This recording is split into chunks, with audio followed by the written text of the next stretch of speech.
So I think maybe I had myself a bit of a lucid fever dream the other day. I was listening to the news, and all I heard about was the president talking about sending hundreds of millions of dollars to Palestine. And my mind just went to East Palestine, where the train derailment was, where all the people were poisoned and will probably have all kinds of weird forms of cancer over the next, 30, 40 years, where the water was basically toxic and, the president never visited, not once. I thought that for some reason, I thought interest had shifted onto Americans suffering.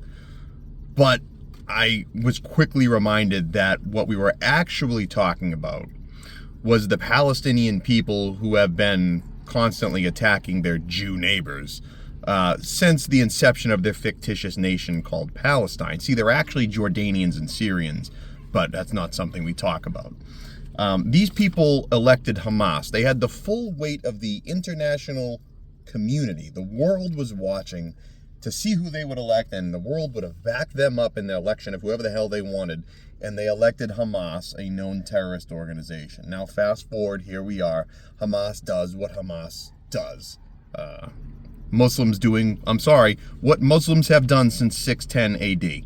Okay, they went into suburbs and butchered innocents because they're forced to be in an open-air prison. Who are they forced there by? Well, they're forced there by Syrians and Jordanian governments. That's why they're there. They're there as a cudgel. That's why the Hamas government tells the Palestinian people not to leave the combat zones. That's why Egypt, Syria, Jordan, all the surrounding nations slam their borders shut. Because they don't want the Palestinian people. They want them right where they are to make political hay for them. Because they're pawns. They're patsies. Just like most of you supporting them. Anyways, fast forward.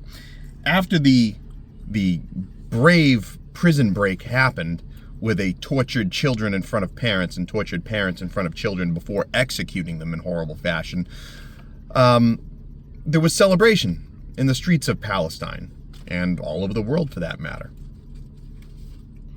We call the people they attacked Nazis. Proof right there that public schools have failed. There's no way around it.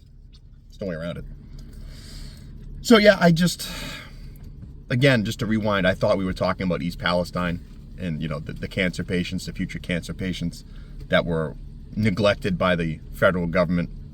Pete Buttigieg was busy, swinging glow sticks somewhere in a thong. I don't fucking know. They were busy reprogramming Joe Biden in the basement of the White House, feeding him baby food. Don't know what was going on.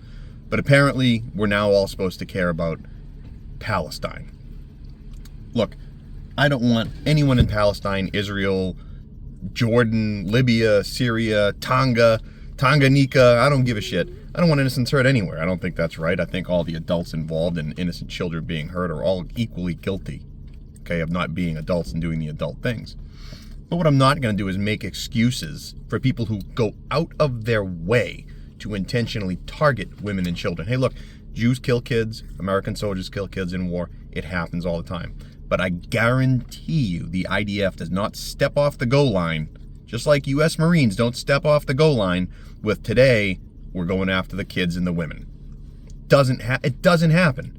It only happens in one direction. It's only ever happened in one direction. But you people put blinders on to the world. Look, there is evil in the world. You may not want to hear it, but it's absolutely true.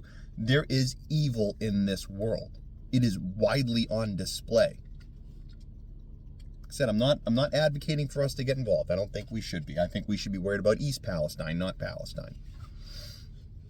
That's just me, though. Anyways, happy Sunday.